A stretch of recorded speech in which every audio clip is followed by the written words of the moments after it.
এই যে 2 রাকাত নামাজে কয় সেজদা বাবা? হ্যাঁ, 2 রাকাত নামাজে কয় সেজদা? আর 1 রাকাতে আস্তে 1 রাকাতে আড়াই সেজদা। এই যে আদম যে 1 রাকাতে নামাজ পড়তে দেয় শুকরি তাবিজ 2 সেজদা, 2টা সেজদা দেয় না মাটিতে যায় নামাজে, আর একটা দেয় রুকু সেজদা। এই যে আদম যে আধা সেজদা করে এটা কি মুকরমের সেজদা না অন্য কোনো সেজদা? নইলে কি আর ফেরেশতারে সেজদা করতে কয়? এই যে সেজদা যে করলো, এখন যে আদম যাতে নামাজ পড়তে গেলে 1 রাকাতে আড়াই সেজদা দেয়, শুকরি তাবিজ 2 সেজদা, আর একটা হলো রুকু সেজদা, এটা কি মুকরমের দেওয়া সেজদা করে আদম না অন্য কোনো সেজদা? এই পয়েন্ট আমার ধরা রইল। বস হইছে তো, হ্যাঁ মাই তো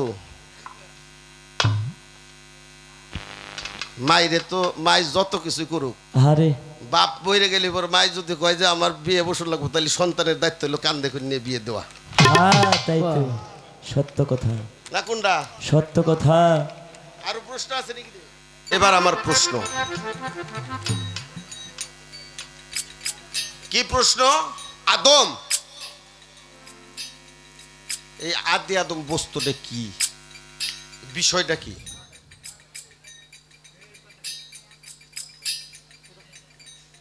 আদি আদম, এই বুনিয়াত আদম, আদম সৈফুল্লের যেভাবে রহু ফুৎকার করলো, আদি আদমের ভিতরে রহুটা আল্লাহ কিভাবে ফুৎকার করছিল? এই আদি আদম বস্তুটা কি, বিষয়টা কি? আদমের যেমন হাত, আদমের চোখের পানি দিয়ে আল্লাহ রাব্বুল ইজ্জত কি বানাইছে? আদমের সিনে দিয়ে আল্লাহ, সিনের মাটি দিয়ে আল্লাহ কি বানাইছে? চোখের পানি দিয়ে কি বানাইছে? আদমের সিনের মাটি দিয়ে আল্লাহ কি বানাইছে? আদমের মাটি নিছে না আদম বানাবার দেয়া?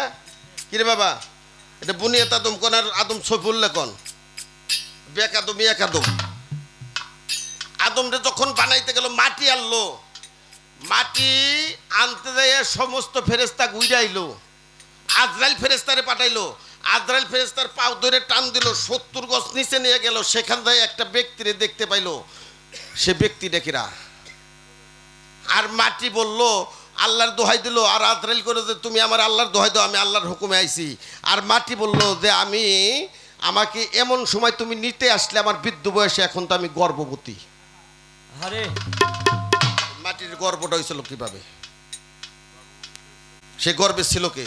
হ্যাঁ, আর পাও ধরে যে টান দিছিল 70 গজ নিচে গেছিল, আরে। এই যায় সেখানে পাও ধরে টান দিছিল কিরা, আর ওখানে যায় একটা মানুষ রূপ দেখছিল, একটা ব্যক্তি দেখছিল, এই ব্যক্তিটা কিরা?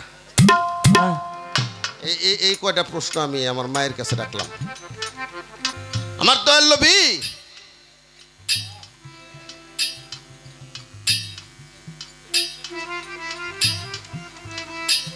যুদ্ধে যাবে,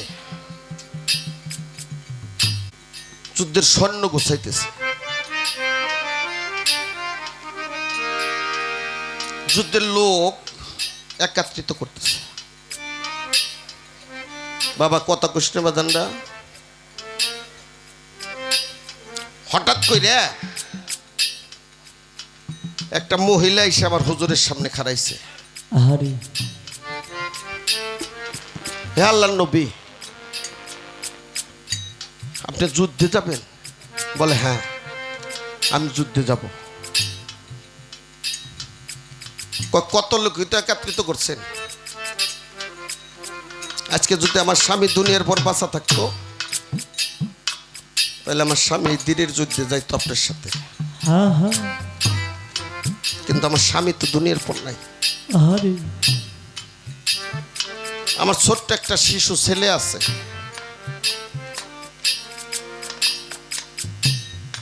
মাত্র 6 বছর বয়স।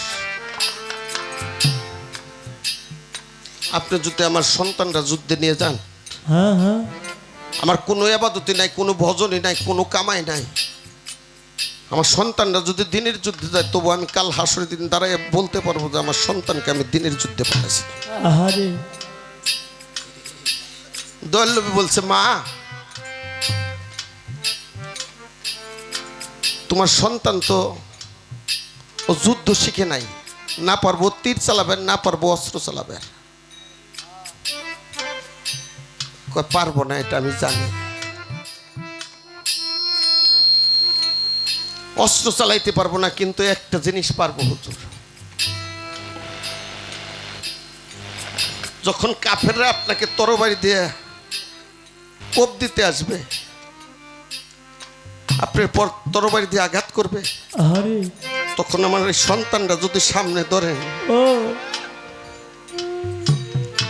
অন্তত তরবারিতে কবে হইতে কাটবো, আপনার গায়ে আসর লাগবে না। আহা, দল্লবী ঝরঝর করে দুই চোখের পানি ছেড়ে দিছে যে মা তুমি এত ভালোবাসো আমাকে।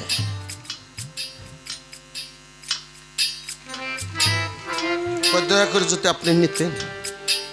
আর আমি জানি আল্লাহর নবীর সাথে আমার সন্তান গেলে অবশ্যই আমার সন্তানের কোনো ক্ষতি হবে না, আমার সন্তান আমার বুকে ফিরে আসবে।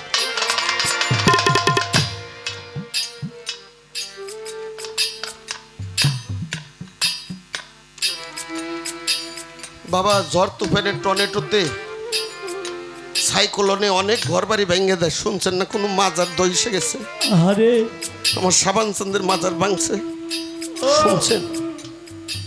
আমার শাহালি বাবার মাজার ভাঙছে। তাহলে আল্লাহর ওলিদের পতাকার নিচে যারা থাকে তাদের কোনো ভয় নাই। আর আল্লাহর নবীর সাথে যদি আমার সন্তান যায়, তাতে আমার সন্তান অবশ্যই আমার বুকে ফিরে আসবে, এটাই আমার বিশ্বাস। আপনি যদি দয়া করে আমার সন্তানটাকে নিয়ে যান।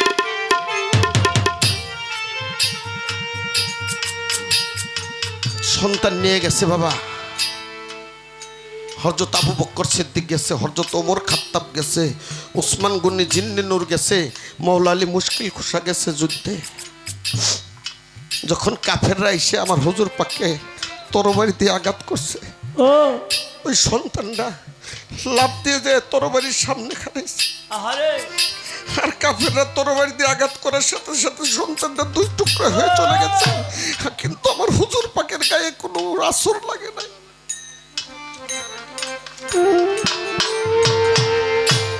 তুমি বীরে দরদি কেউ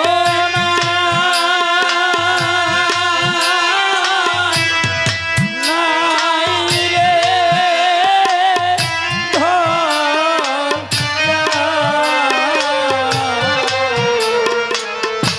সামান বাবা তুই দিনে রদি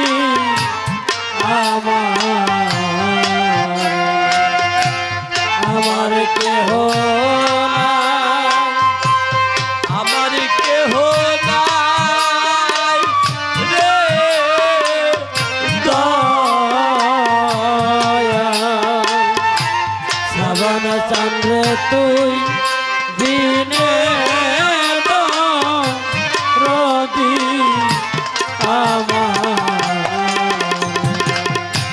সাবান চান রে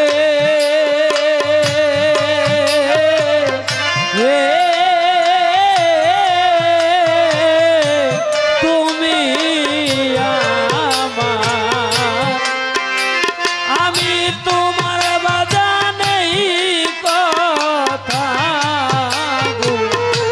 পনে সাবান চান রে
কেহ নাই রে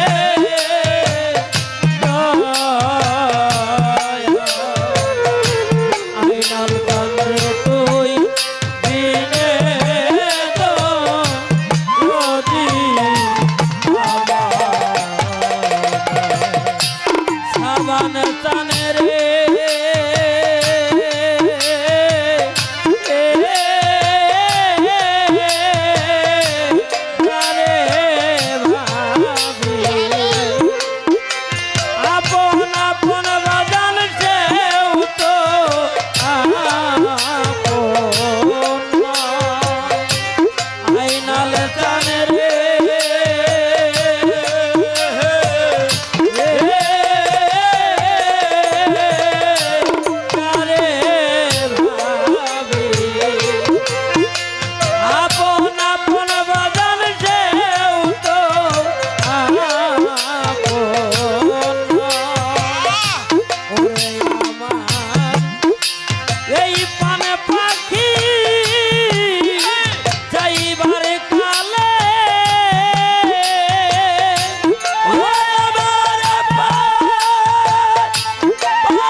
সন্তানটা দুনিয়া ছেড়ে চলে গেছে।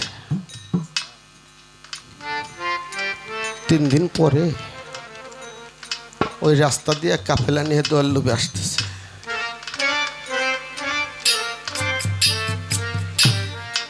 মা ওই রাস্তার সামনে দাঁড়াই রয়েছে, রাস্তার ভিতর। আমার সন্তান আরে বাড়িতে আসবে, আমাকে মা বলে ডাক দেবে।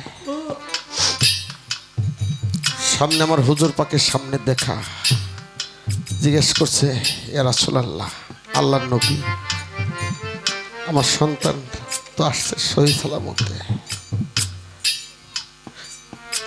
আল্লাহর নবী বলছে, মা তুমি পিছনে জিজ্ঞেস করো। আরে পিছনে আবু বকর সিদ্দিক বলে, ভাই আবু বকর সিদ্দিক, সবাই তো আসছেন, তাহলে কি আমার সন্তান পিছনে পড়ছে? নবীর সাহাবা তো মিথ্যা কথা বলতে পারে।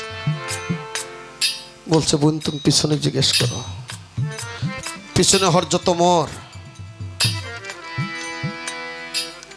হযরত ওমরকে বলছে, ভাই রে, ও ভাই, আপনারা সবাই আসলে, তাহলে কি আমার সন্তানটা আসলে? হযরত ওমর মাথাটা নিচে করে বলতেছে, বোন পিছনের জন্য জিজ্ঞেস করো।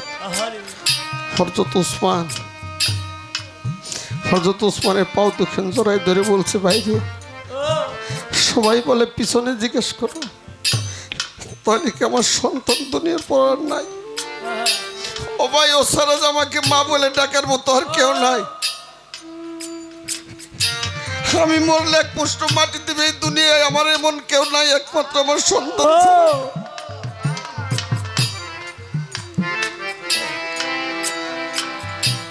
আমি নবীর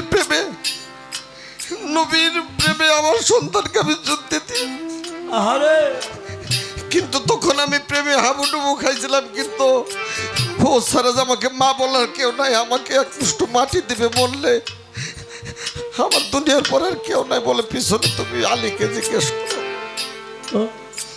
যখন মৌলা আলীকে বুকের ভিতরে জড়াই ধরে বলছে, হঠাৎ করে মৌলা আলী মুশকিল খোসা বলছে, বোন তুমি দুঃখ করো না, কাঁদো না। যদি আল্লাহর রাসূল আল্লাহর নবী সত্য হয়ে থাকে, তাহলে এই মুহূর্তে তোমার সন্তান তোমার সামনে এসে মা বলে ডাকবে। পিছন ঘুরনে দেয় আবার দয়াল নবী বলছে, আলী তুমি কি বললে? হ্যাঁ আমি, আলী বলছে, আমি নিজে বলি নাই, আমার হুজুর পাকের জবানে, পবিত্র জবানে বলছিল যে আমি জিন্দা মানুষ, আল্লাহর রহমতে মৃত্যু হতে পারে, মৃত্যু মানুষ জিন্দা হতে পারে যদি আল্লাহ সহায় করে।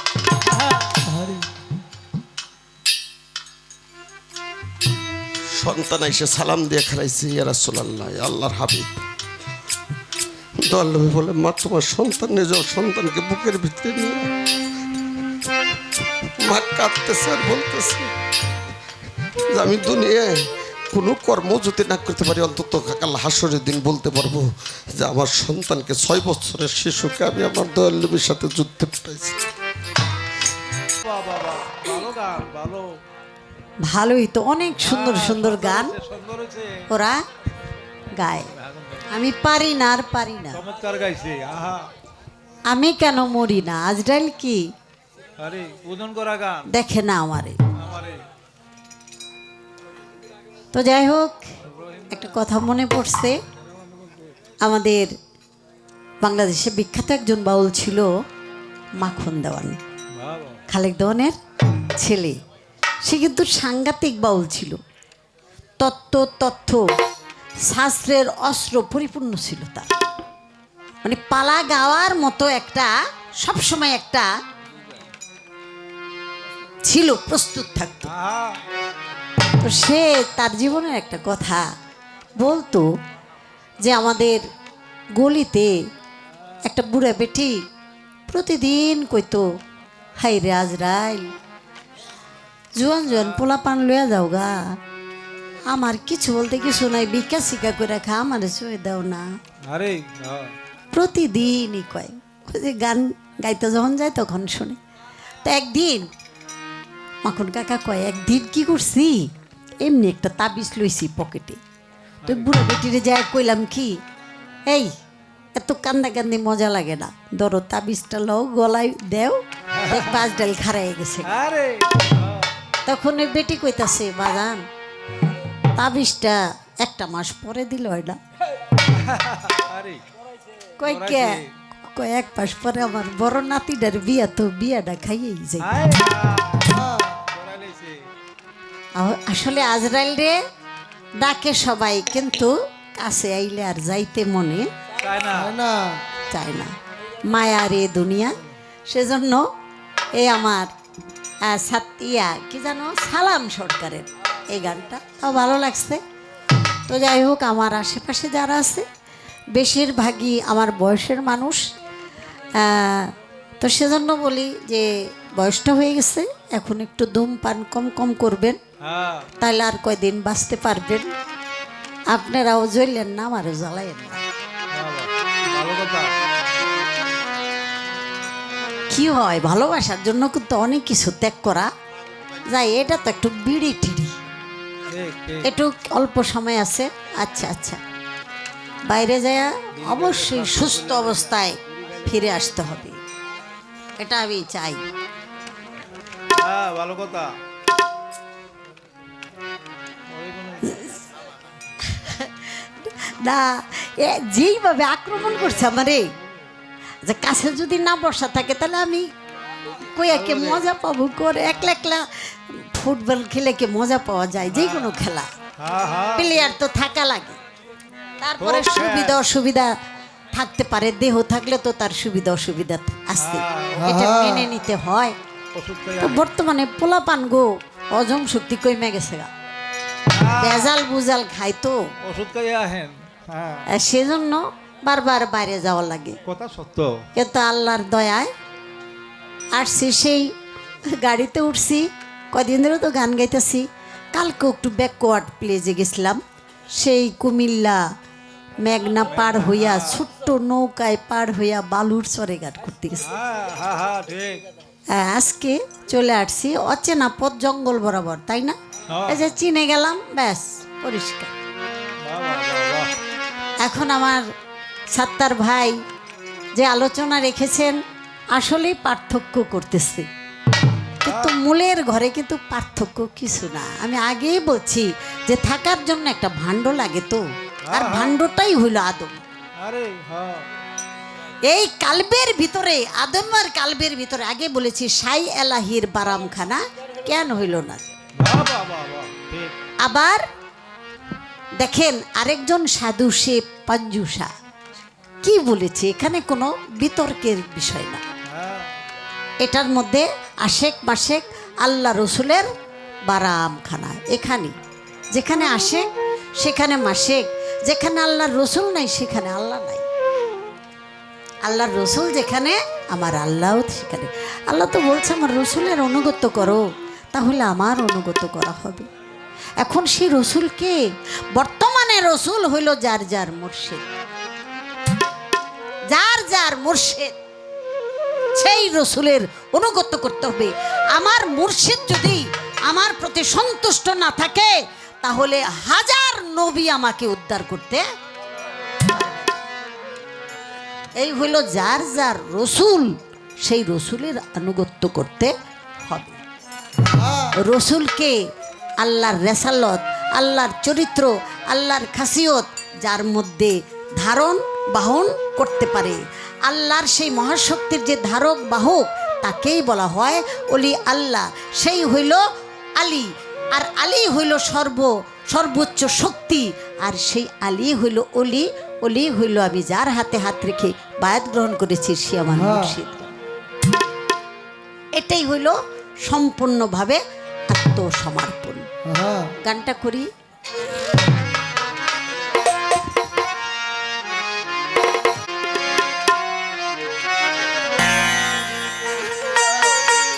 দম জেনে লও, দম জেনে লও, দম জেনে লও, দমের মালা গলে রে মন, দম জেনে লও, দমের মালা গলে, দম জেনে লও, দমের মালা গলে রে মন, দমের মালা গলে। আল্লাহ মোহাম্মদ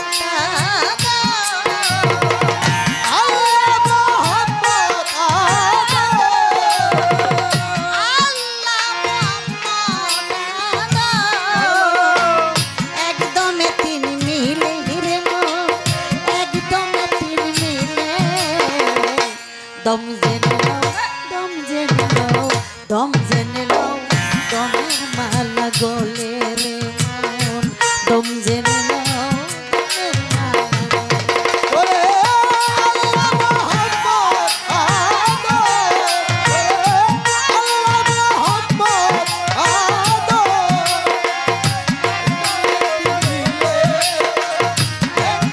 তিন মিলে দম জেনে লও দমের মালা গলে, হায় রে দম জেনে লও দমের মালা গলে। আদমে দমের সমান 1,36,000 রাত্র দিন জানো রে মন 24,000 মুড়ে রে রে রাত্র দিনে জানো রে মন 24,000 মনে, হায় রে রাত্র দিনে জানো রে মন 24,000 মনে। আদম দমের সমান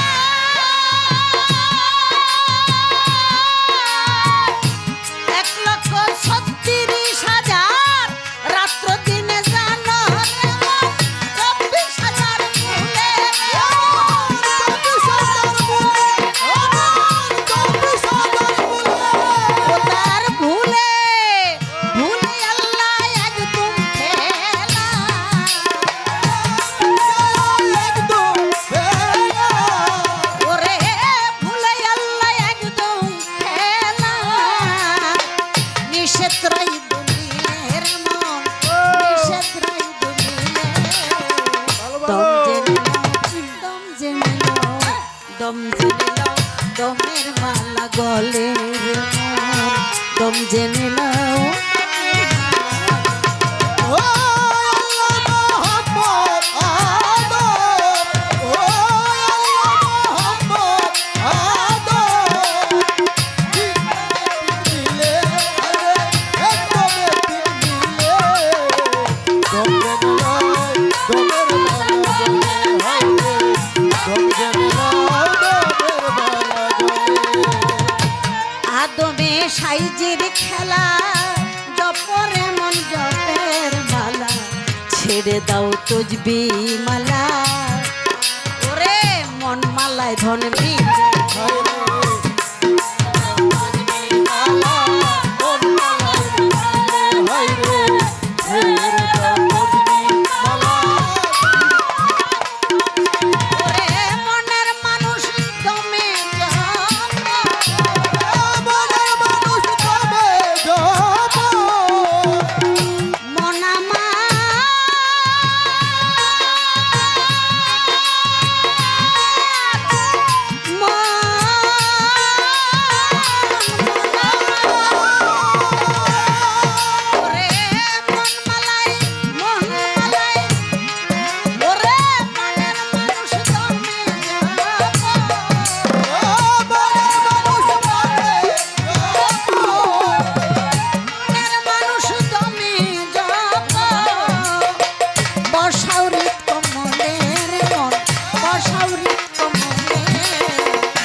দম জেনে দম জেনে দমের মালা গলে রে দম জেনে ও আল্লাহ মোহাম্মদ আদর, ও মোহাম্মদ আদর, একদমে তিন মিলে ও বাবা একদমে তিন মিলে দম জেনে লও দমের মালা গলে, হায় রে দম জেনে লও দমের মালা গলে। যে জপে দমের মালা চিনে সে কাবাতুল্লাহ বাইতুল্লাহর ঘর আল্লাহ তাআলা দিবেন তাহার দিলে বাইতুল্লাহ আল্লাহ তাআলা দিবেন তারে দিলে, হায় রে বাইতুল্লাহ আল্লাহ তাআলা ও তাই জানিতে অধীন পাঞ্জু তাই জানিতে অধীন পাঞ্জু ফিরতেছে বদহালের মন ফিরতেছে বদহালের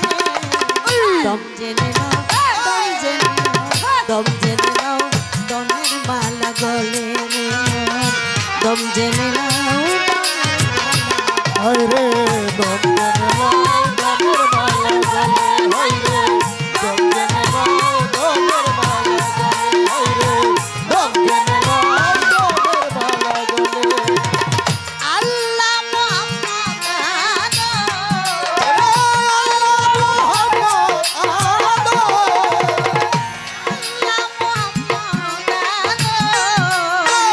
একদম দম জেনে নাও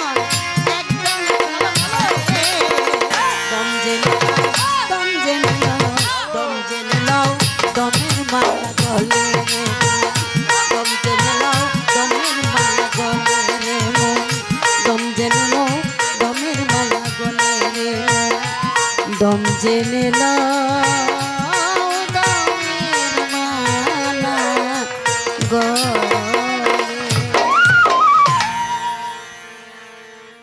তর্ক বিতর্ক যে গুরুকুলে চলে যায় তর্ক বিতর্ক থেকে সতর্ক থাকা জরুরি।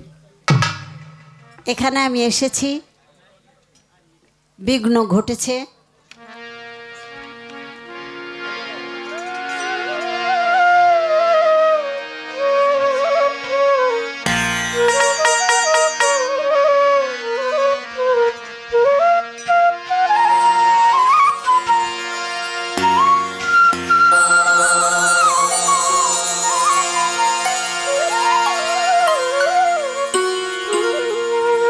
আসলে আমার সিদ্দিক বাবাজি শাশুড়ি একজন সঠিক গুরুর স্বভাব তার মধ্যে আমি পাইছি, আজকে পাইছি পরিপূর্ণভাবে। এই যে সবাই বলতেছে বয়তি কই বয়তি কই বয়তি কই, এই যে সবার একটা মানে অভিযোগ, একটু সে বিরক্ত হয় নাই, শুধু ফোন দিয়ে কইছে মা আপনি কোথায়। আমি বলছি বাবা আমি তো ফেসাদে পড়ে গেছি, এত দূর আইসা চন্দ্রার কাছে আইসা এখন দেখি রাস্তা বুঝায় মিলিটারি, ওখানে আন্দোলন চলতেছে, বাতি বাতি কিছু নাই, খালি মিলিটারি দেখা যায়, তারা শুধু গাড়ি ঘুরে দিচ্ছে। বলে মা আসেন আস্তে আস্তে আসেন। তারপর আমাকে কোনো প্যারা দেয় নাই, কারণ আমার তো একটা দায়িত্ব, যে যেই দায়িত্ব পায় সেই দায়িত্বর প্রতি যদি সে গুরুত্ব না দেয় তাহলে তার তো পদস্খলন ঘটে, আরে তার তো ডিমোশন হয়, সে প্রমোশন হয় না, পায় না। যার যে কর্মটাই থাক, কর্ম সবচেয়ে বড় বাবা, কথা সত্য কর্ম কখনো কেউ ছোট করে দেখতে নাই। নাই। হ্যাঁ হ্যাঁ তাই আমি এই জন্য এত ভালো লাগছে, এত খুশি লাগছে যে আজকে সত্যিকার অর্থে গুরুজন যেমন হওয়া দরকার, আজকে আমি আমার সিদ্দিক বাবাজির মধ্যে সেই স্বভাবটা আমি পেয়েছি। বাহ বাহ বাহ। আর আপনারা গুরুকুলের মানুষ, গুরুর জগতের মানুষ, টাঙ্গাইল মানুষ, তারা আসলেই গুরু ভক্ত এবং আধ্যাত্মিক জ্ঞানের আলোকিত মানুষ। আরে হ্যাঁ লেখাপড়া ধন দৌলত থাকলেই কিন্তু তারা আলোকিত মানুষ হতে পারে না। যার অন্তরের মধ্যে সরলতা নাই, স্বচ্ছতা নাই, স্নিগ্ধতা নাই, যার অন্তরের মধ্যে পবিত্রতা নাই, তার অন্তরের মধ্যে আল্লাহ রসুলের প্রেম নাই, সে কখনো যত ধনী হোক না কেন সে কখনো আল্লাহর প্রিয় হতে পারে না। কথা সত্য। হ্যাঁ? হ্যাঁ আমি প্রশ্ন করব না, শুধু পয়েন্ট করবো পয়েন্ট।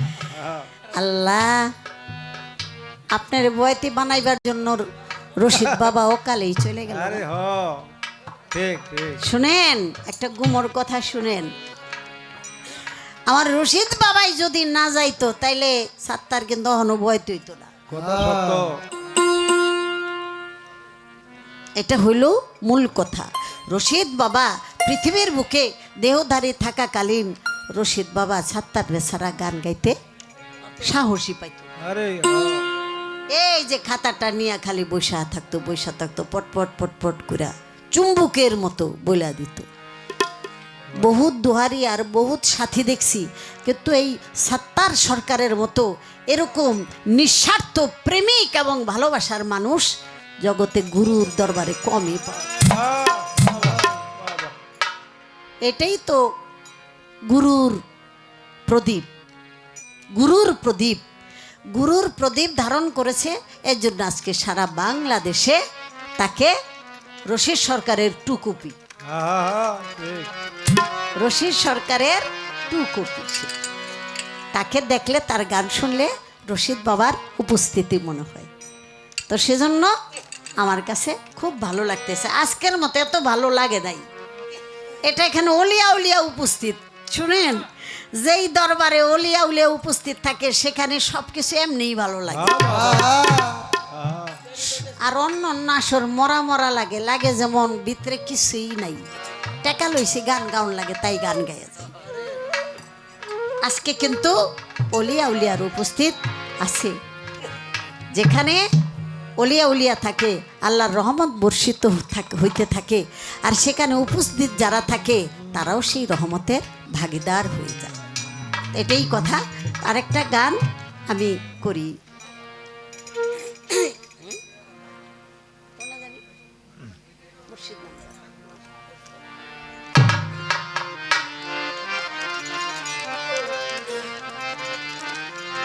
কি জবাবগুলি আগে দিয়া লই, কথায় না, একটু সুরের মধ্যে যাই।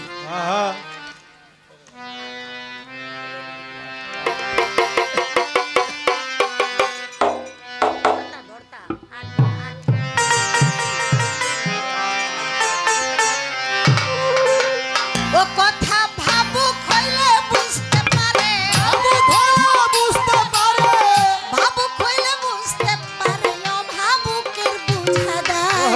প্রেমময় প্রেম সাগরে প্রেমের মানুষ ভেসে যায়, প্রেমময় প্রেম সাগরে প্রেমের মানুষ ভেসে যায়। কথা ভাবু ভোলা বুঝতে পারে, বুঝতে পারে প্রেমময় প্রেম সাগরে প্রেমের মানুষ ভেসে যায়, প্রেমময় প্রেম সাগরে প্রেমের মানুষ ভেসে যায়। ভাবের পাল্লা লাইগা গেছে ওরে গুণের ভাই, যেভাবেতে জিজ্ঞাসা করে আমি ভুলি নাই। জিজ্ঞাসা ছিল যাহা দিয়াছে জবাব, জবাবের ভিতরে তাহার নাই কোনো অভাব রে। রে নাই কোনো অভাব, রে নাই কোনো অভাব, রে নাই কোনো অভাব। এইবার আমার কাছে বলে গেছে, আমার কথা বলে গেছে, আমার কাছে বলে গেছে, বলবে বিবি আলে। প্রেমময় প্রেম সাগরে প্রেমের মানুষ ভেসে যায়, প্রেমময় প্রেম সাগরে প্রেমের মানুষ ভেসে যায়। কথা ভাবু ভোলা বুঝতে পারে, ভাবু ভোলা বুঝতে পারে, অভাবুকে বুঝা যায়। প্রেমময় প্রেম সাগরে প্রেমের মানুষ ভেসে যায়, প্রেমময় প্রেম সাগরে প্রেমের মানুষ ভেসে যায়। বলে গেল আসরেতে সাত্তার সরকার, এই কথাটা বলবোই আমি, বলিবার দরকার। একটুখানি কাউন্টার যদি না দেই আমি, তাহলে হয়ে যাব মহা আসামি। এই কথাটা কেন বলল, তাহার মানে কি, এই কারণে কথাখানা তুলে ধরতেছি। দয়াল নবী বাসারি আকার সে যে এলো দুনিয়ায়, ৬৩ বছর বয়সে চলি আসে যায় রে, চলি আসে যায় রে, চলি আসে যায় রে, চলি আসে যায়। কই গেছে, চইলা যে গেল, কই গেল।